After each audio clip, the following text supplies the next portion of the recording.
नमस्कार, मेरा नाम बिरजू है और अब भारत लाइव देखना शुरू कर चुके हैं। बिहार विधानसभा चुनाव का आगाज हो चुका है। 3 चरणों में चुनाव होने हैं। आपको बता दें कि इस बीच तमाम राजनीतिक दल जो है, महागठबंधन हो या एनडीए, सभी जो गठबंधन है अपने अपने उम्मीदवारों का जो चयन कर चुकी है और ऐलान भी कर दिया है कि जो पहले और दूसरे चरण में जो उम्मीदवार होंगे कौन कौन से होंगे और कौन कौन से विधानसभा में किस पार्टी का उम्मीदवार होगा।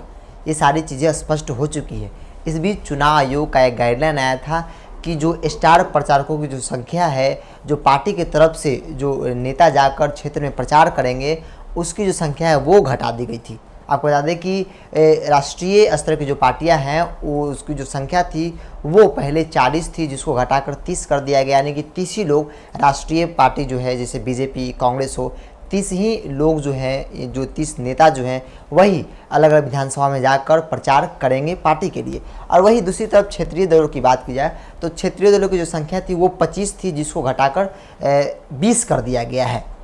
और इसको लेकर तमाम राजनीतिक दल जो है अपनी अपनी लिस्ट तैयार कर कर चुनाव आयोग को सौंप दिया। इस बीच आपको बता दें कि भारतीय जनता पार्टी ने भी 30 जो नेता थे स्टार प्रचारक के तौर पर, जिसे बिहार चुनाव में प्रचार करनी थी, उनकी जो लिस्ट है वो चुनाव आयोग को सौंप दिया।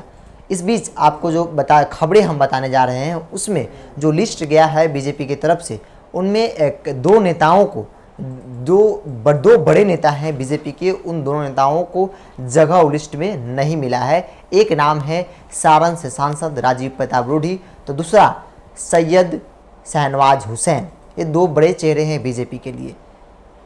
दोनों नेताओं का लिस्ट में नाम नहीं है, जिसको लेकर इन दोनों नेताओं के मन में भी दुख है। आपको बता दें कि जब मीडिया से रूबरू हो रहे थे राजीव प्रताप रूढ़ी, तो उन्होंने साफ तौर पर कहा कि मुझे दुख इस बात का है कि पार्टी ने मुझे विधायक स्तर तक के प्रचारक के तौर पे भी नहीं समझता है।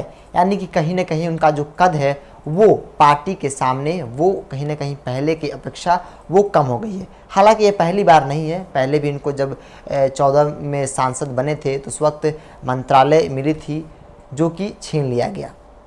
उसको लेकर भी ऐसा कहा जा रहा था, जो उनके जो समर्थन करने वाले लोग थे खासतौर पे सारण क्षेत्र के, उनके मन में ऐसा सवाल था कि राजीव प्रताप रूढ़ी का जो कद है वो बीजेपी में काफ़ी दिन पर दिन छोटा होते जा रहा है। हालांकि उसके बाद उनको पार्टी के राष्ट्रीय प्रवक्ता भी बनाया गया और सैयद शहनवाज हुसैन भी राष्ट्रीय पार्टी के प्रवक्ता हैं।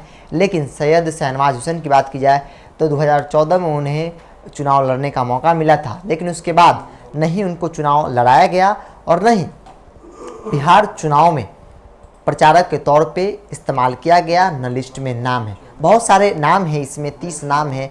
उन तमाम नामों पर बीजेपी ने भरोसा तो जताया, लेकिन कहीं ना कहीं इन दोनों नेताओं पे फिर से एक बार नहीं भरोसा जताया है बीजेपी ने। स्टार प्रचारकों के तौर पर इन दोनों नेताओं को लिस्ट से बाहर कर दिया गया है। इस वक्त की बड़ी खबर है बीजेपी से आ रही है, जहां बहुत सारे लोगों के नाम तो गए, लेकिन कहीं ना कहीं इस बीच जो है सैयद शहनवाज हुसैन और राजीव प्रताप रूढ़ी का नाम इस लिस्ट में नहीं है, जिसको लेकर शहनवाज हुसैन हो या फिर सांसद राजीव प्रताप रूढ़ी, दोनों के मन में बहुत दुख है। और साफ तौर पर अपने दुख को मीडिया के सामने जाहिर करते हुए राजीव प्रताप रूढ़ी ने साफ कर दिया कि पार्टी उन्हें इस कदर भी नहीं समझती कि वो विधानसभा चुनाव में भी जाकर प्रचार कर सकते हैं पार्टी के लिए। तो फिलहाल कितना ही। जुड़े भारत लाइव के साथ। नमस्कार। बढ़ाएं अपना कदम सक्सेस की ओर शिखर करियर इंस्टीट्यूट के साथ। शिखर करियर इंस्टीट्यूट पूर्वी भारत में एकमात्र कोचिंग संस्थान जो एक्सक्लूसिवली है मेडिकल एंट्रेंस एग्जाम के लिए।